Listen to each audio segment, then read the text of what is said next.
Hey, everybody, welcome back to another episode of How to Become Iconic, Living a Life on Fire.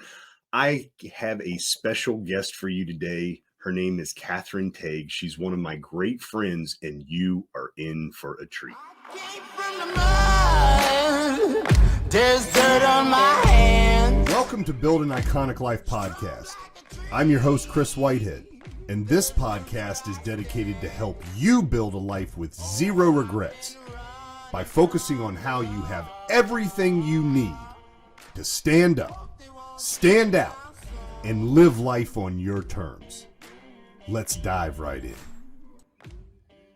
Hey, Kathryn, how you doing? I'm good. How are you? I'm doing well. I'm really grateful that you're here today. And we were back in the green room having a little bit of conversation, and it got so good that I was like, we got to stop. We got to start recording this stuff. And I want to kind of start, if it's okay with you, and we're going to get into who you are and what you do in just a minute. But I really want to start this episode by giving some massive value to people. You were saying something to me after I explained a situation that I had been in about this idea of the mind and this idea of the body. Would you mind letting everyone know what you were saying about that? Absolutely. We live in a world that is designed to keep us out of our bodies and in our heads. So our minds are where our ideas come from. It's where our ego lives. It is also where fear exists, right? It's where we spin out. It's where depression is. It's where anxiety is. None of those things exist inside of our bodies. Now, that doesn't mean that our body doesn't have a reaction to our thoughts, but being able to pull yourself out of your mind and into your body, whether that's through breathing techniques, through yoga, being out in nature, grounding, getting into some body of water or even a bathtub, pulling yourself out of your mind and back into your body is really how we keep ourselves balanced. It's where our calm center lives, and it's where our soul lives. So our soul isn't in our mind. Our soul is in our body.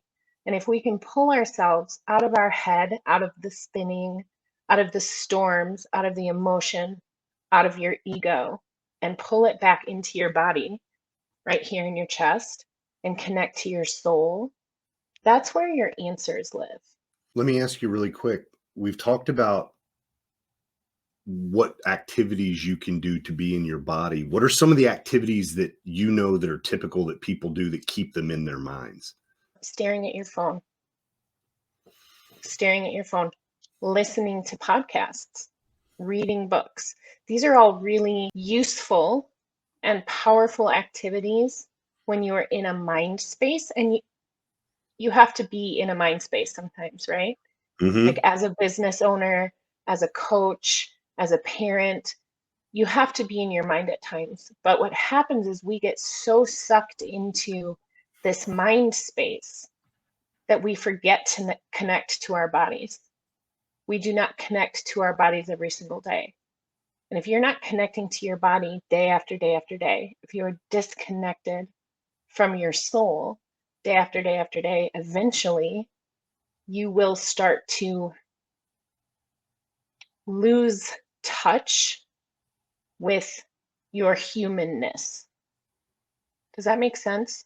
Yeah, it makes perfect sense. Everybody, hang on. We're getting ready to go down the rabbit hole.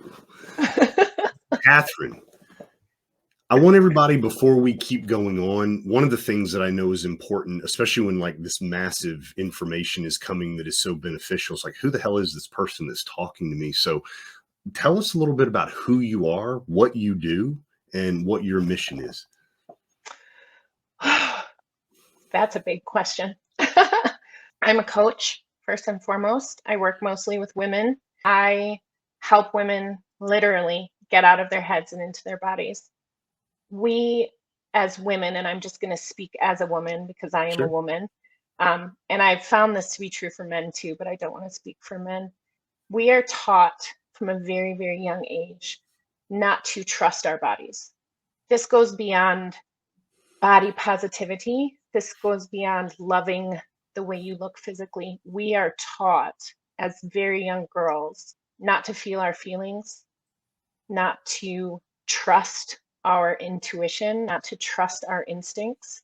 We are told that we are overly emotional, that we're overreacting, that what we see and know to be real isn't real. We are programmed from a very, very young age to live in our minds and not in our bodies. And so I work with a lot of women. I have a private women's group, and I have a lot of one-on-one clients. And really what I do with them is I teach them how to release control, this need for control, because that exists in our minds, that's an ego thing, and how to exist within themselves, within their body, connect to their soul. It was something that I had to learn. Mm-hmm.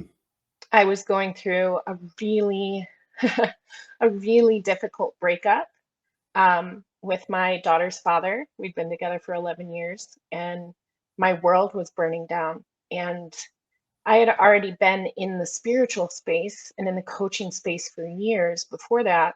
But suddenly, all of the things that I'd been teaching were coming home to me, right? And we have this belief in the coaching space that mindset is the most important piece, that that's where it all starts. But if you can't connect to your body, if you can't feel your feelings, if you can't recognize when your ego is controlling you and step outside of that, you can have the most amazing mindset in the world and your life still isn't going to work. And It's that's one of the things that's so hard because, I'm in the same space you are, except I'm with men and women. I'm helping entrepreneurs. Entrepreneurs are go-getters. Entrepreneurs, if they're not type A, they're closet type A, and they're pushing hard toward a goal. And right. what happens is a lot of the people that we lift up are the ones that are popular on social media. They are outspoken. They are push alpha, push alpha. And what I'm hearing you say is there's a discernment in you that you have that's not the entire story that needs to take place for longevity, for holistic success. Is that right? Absolutely. Absolutely. So I do also work with men, but not as frequently. And that's just a personal preference.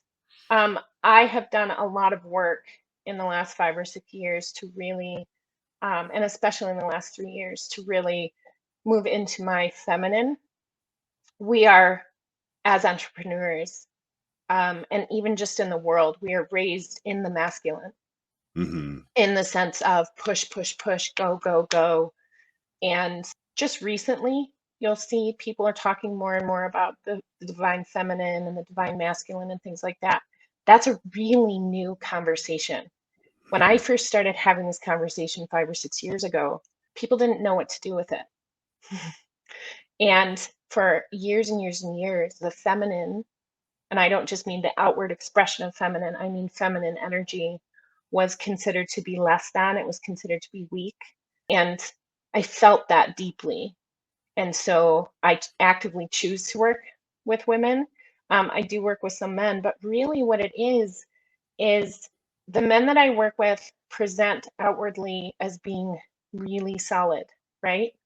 They have a really great mindset, their fitness is on point, their businesses are doing well, and they are so disconnected from their soul that their lives are falling apart behind closed doors.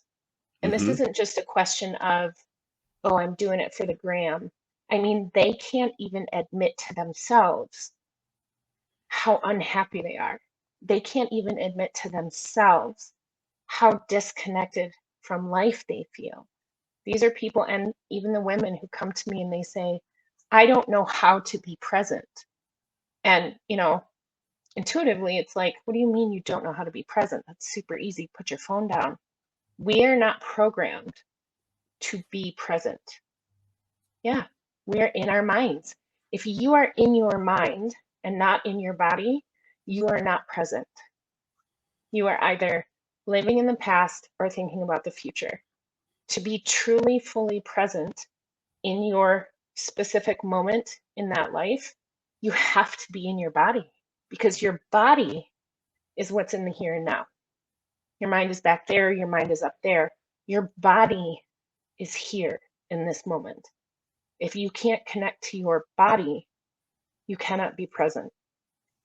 There was a book I read maybe 6, 8 months ago called The Surrender Experiment. I know you. And one of the hardest concepts, yet it's been spoken about for a very, very long time, somewhat in code, somewhat in your face. It's just if you're ready for it. But enlightenment is actually living now. Mhm. Enlightenment comes in the now, because the truth is there is no other moment than the now. Yeah. And that is a concept that I've been working on for about 30 years, actually 48-ish, almost 9 next month. But for 30 years, actively working on presence, being in the present. I can attest that as I've gotten more and more success with doing it, the very things that I wanted by thinking about the future time or the past, they're actually coming to me Mhm. without me doing anything. And the reason, without doing anything affecting the past or the future, but by being in the now. And that book, The Surrender Experiment, is literally written about a billionaire who did not use anything other than what life gave him in the Mhm. moment Mhm. and did not resist. Mhm. And I believe it is one of the most underrated strengths of the human existence to be able to be present. Yes. And I love that so much because it is a challenge that is all Kris facing Kris. It's not Kris and Kat. It's not Kris and my wife. It's not Kris and my employees. It's nothing more than now. And am I going to allow the new information that just came in from you or from Robin or from an employee or from whatever? Am I going to allow that to pull me into my baggage of my past and the fears, or am I going to make me think about my baggage, which then projects fears into the future or positives or whatever? And at the end of the day, learning that I have so little control gives me somehow magical control. And I have wanted for very long to learn how to express that to people. That's why I do the podcast. That's why I have businesses. It's why I'm willing to be on social media and be vulnerable. It's not easy being vulnerable on social media, everybody. And I don't do it for a fucking marketing trick. I do it because I want to be me. I don't want to be Pinocchio. I want to be a real boy. But this pursuit of being here and loving life in this moment, I have not had sustained periods in my life of enlightenment, but I have had many, many breakthrough moments in my life where I feel like I am touching the hand of God.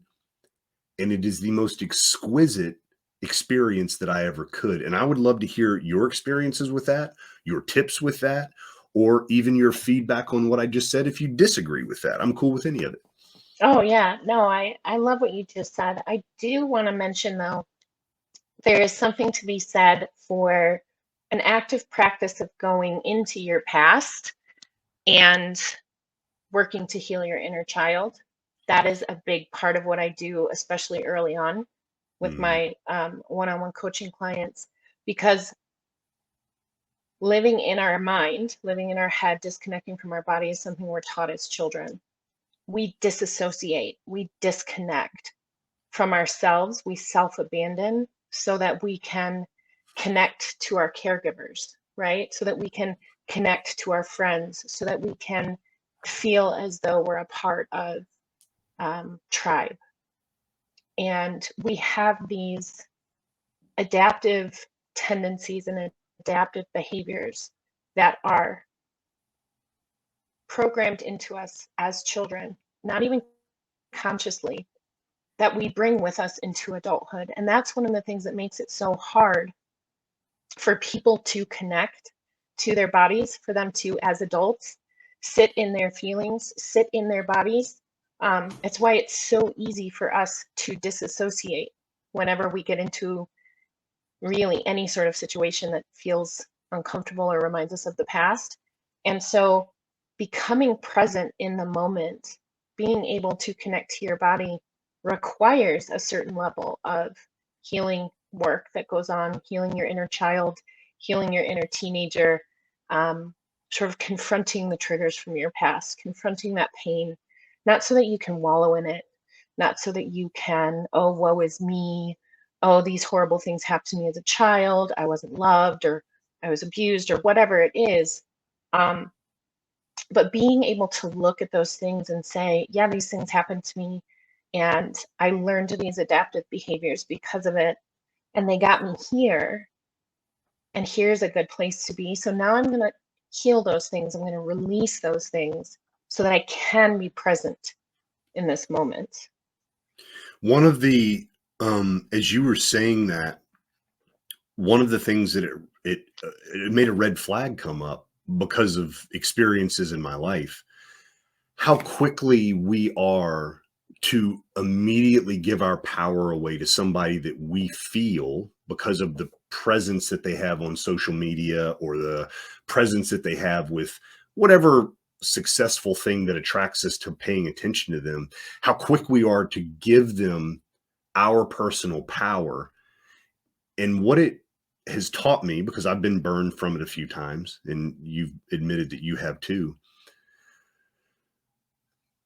be very, very, very, very careful who you're taking information from. Mhm. But here's what's beautiful. Only while we're going through the process of healing that back part.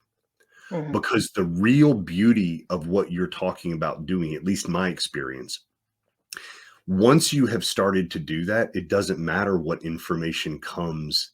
You have a discernment that you didn't have before, because with your body, you're Mhm. able to tell, not your mind, but Mhm. with your body, you're able to tell whether this is for you or not for you. And that, to me, all of us are little children healing and growing and learning.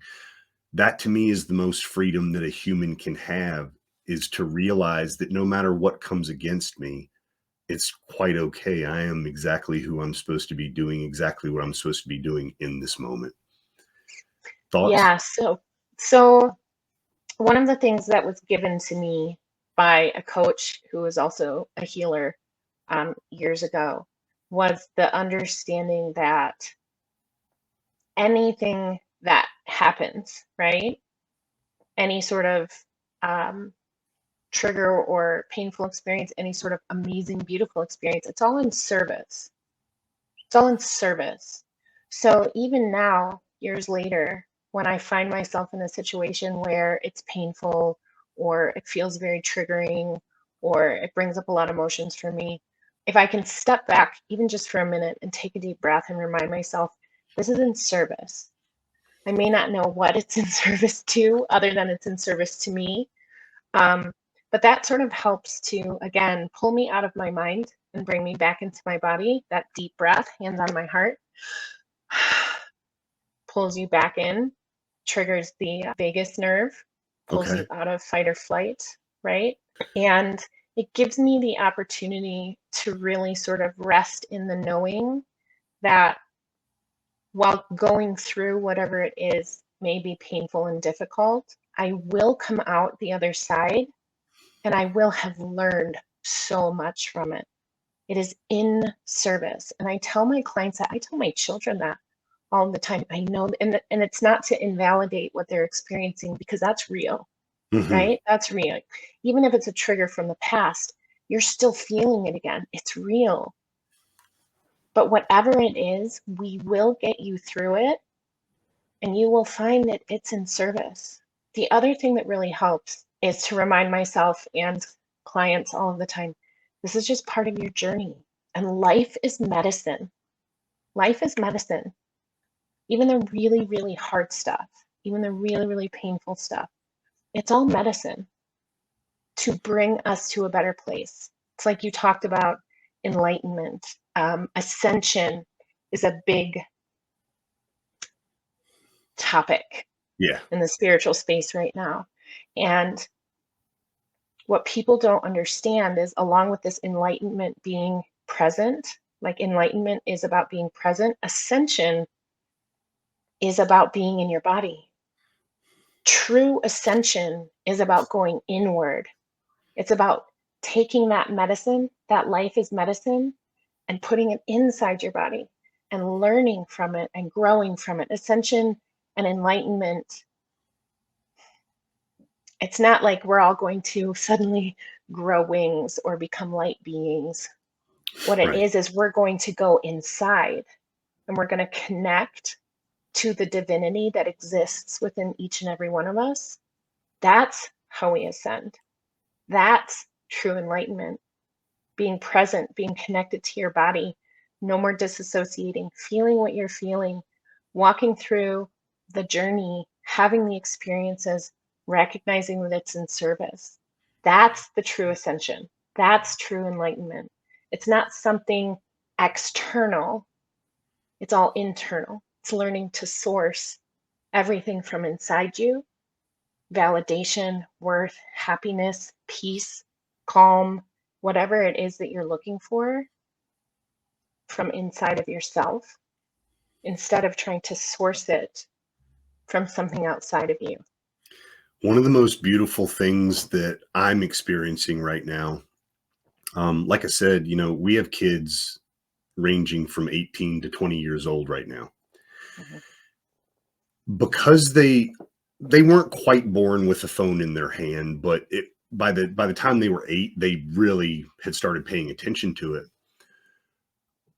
I am watching our children expand at a rate that is 10x, 100x of me. I can't, it's undeniable. Mhm.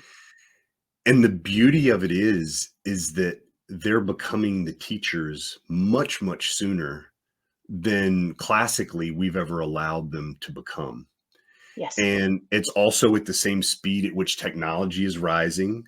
So this idea of this is evil, this is good, all this starts to go away, because what it's doing, these younger people are intuitively saying, I understand that's your truth, Mhm. but that is not my truth.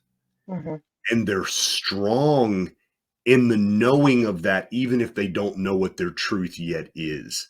Mhm. And even if it looks like weird stuff and destruction and the economy and crazy presidents in our countries and in others and whatever you want to use to divide, Mhm. what I'm noticing is that these children are becoming hive minded. What I'm noticing is that these children have a song on their hearts that has not yet been spoken. And they're finding one another and connecting in ways that us older folk are just still learning how to do.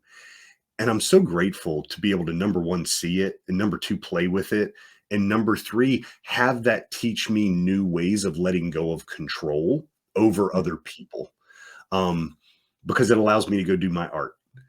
And Yeah. and it's a really fun thing, because not only am I the master, but I'm the student all at the same time. And that takes a lot of focus in the moment to not fuck that up. For me, I don't know about other people, but for me, I realize that in the middle of a conversation where I'm teaching one of my kids something, I'll trip up and say something, and literally one sentence later, they're teaching me. And now it's dialogue. It's not overlord status, you know? Yeah. So It, I have an 11-year-old, a 9-year-old, and then the twins are 4.5. And my children did. They were born with phones in their hands. I've been running an online business since Evie, my oldest, was a little bitty, right? And that's exactly it. I'm having conversations with my children, who are not even teenagers yet, that adults have a hard time keeping up with. And I also recognize that's also because I've been in this space, in the spiritual space, in the healing space, since I was pregnant with Evie, right? So when I found out I was pregnant and then I found out I was having a girl, it was like, oh shit, I have to heal me yeah. because I'm going to be, and then another girl, and then two more girls, right? So it's been a journey, and they were sort of the catalyst for me to step onto that path. So I also recognize that they're being raised by a mom who's having these conversations with clients in front of them, who has women in and out of her home.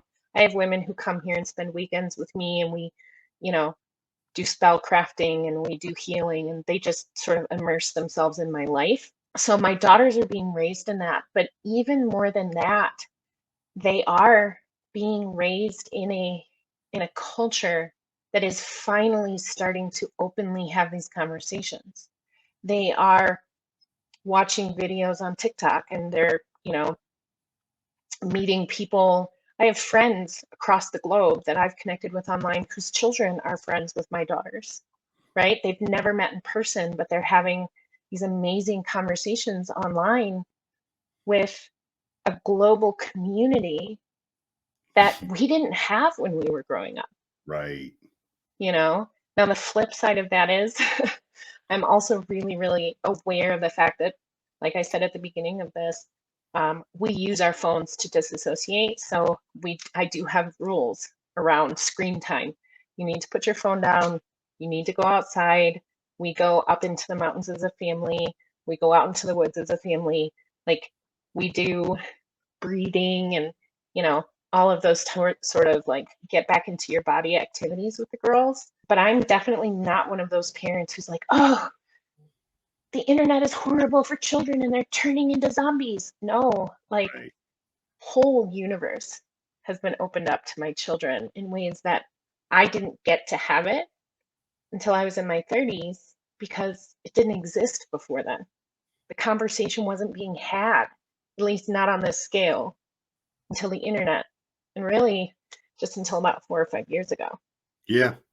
Yeah. It's just starting to pick up, as you were telling me that story. We have twins too. And one of the things that, twins, by the way, fight. And we have Gemini twins. So what's good on the one day is definitely not on the next day. And it's like, and because Gemini is literally twins, it's like one might be here and one might be here. So Yeah. Robin instituted a rule in our home that you can do whatever y'all do, but at the end of it, you have to go hug each other and hold each other and look in the eyes and go, I value you, right? So about a week ago, Robin and I were having like a disagreement loud enough that the kids could hear it. And Kayla actually sat down with us. Our daughter sat down with us, and with the inspiration of a monk as well as a scholar, and not, this is not codependent. This is not something that happens every day, but she realized we were stuck. She helped us walk through it a little bit. And at the end of it, she looks back and says, Kris, I'm going to have to buy you a XXX shirt. And I looked at her and I'm like, what are you talking about? And she goes, well, you're going to have to put the shirt over you and mom and tell you that you value each other. Whether it comes from internal, whether it's something learned from Vishen Lakhiani in Mind Valley, who started way over in Nowhereville, whether it's books we read or the connections that we have, just like money is a tool, hint, hint, success leaves clues, everyone. The internet is a tool. Your phone is a tool. Don't become the tool that gets used by those things. Use them appropriately, because at the end, what I understand is the energy that we put in might be the very thing that comes and saves us when we need it the most. And it's one of the reasons why I definitely wanted to have you on the podcast, because I know number one, you play behind the scenes a lot. You're a referral based person. You don't use the internet necessarily as a marketing ploy. You don't use podcasting as you're doing this out of the kindness of your heart for me more than I wanted. I wanted you to be here more than you're like, yes, I definitely want to do that. And I appreciate you for that. But I believe in sometimes those people that aren't stepping into the spotlight. Those are the ones that we need to go, hey, pause, come listen to this person. Because while we're out here going, look at us spinning the dishes, you're back in the back making the dishes. And it's only when those two things are brought together that I believe that the magic happens. And number one, I want to say I'm really grateful for your time, and I'm grateful for your friendship. I really am. And I want to know, is there anything that before we tell people how to connect with you, is there anything that you would like to leave with the audience? There's a lot. Let her have I it. think I think we might have to do another one of these. That sounds awesome, everybody. I'm going to hold you to that. But yes, I guess really one of the things that I've been sort of working through with clients and even as myself, right? Because good coaches learn as much from their clients as they do from themselves, is really this piece of trusting yourself, right? We have this tendency to look to others for our answers, to look to others for our truths. And what that is at its core is it's a lack of trust in yourself. We gaslight ourselves more than anyone else gaslights us. And so I guess for me, to your audience right now, I would just ask that people just sort of sit with that thought process. Where am I not trusting myself? Where am I self-abandoning because it's uncomfortable or I'm scared or I want to believe that someone else has my answers, maybe because I don't want to be responsible if it doesn't work. Whatever it is, take a deep breath, literally put your hands on your heart, take a deep breath, get back into your body, and just trust yourself. Kathryn, I really appreciate you being here. If people want to get to know you more, what's the best place for them to come check you out, or the best few places for them to check you out? Right now it'd be Instagram. Okay. Followed by Facebook at @Kat_Tague. KAT_TAGUE on Instagram. Yep. And then from there, they can find you on Facebook. Absolutely. Appreciate you, sis. Thank you, Kris. And we're going to be doing this one again. That came out of her mouth, everybody, not mine. So yeah, next time I might not let you turn the video on, though. Fair enough. Talk to you soon. Bye. I came from the mud. There's dirt on my hands. Strong like a tree. There's roots where I stand. Hey friend, if you enjoyed listening to this podcast, please leave a review and subscribe to catch future casts. If you really enjoyed this episode, make sure you share it so others can benefit from it as well. I'll see you in the trenches.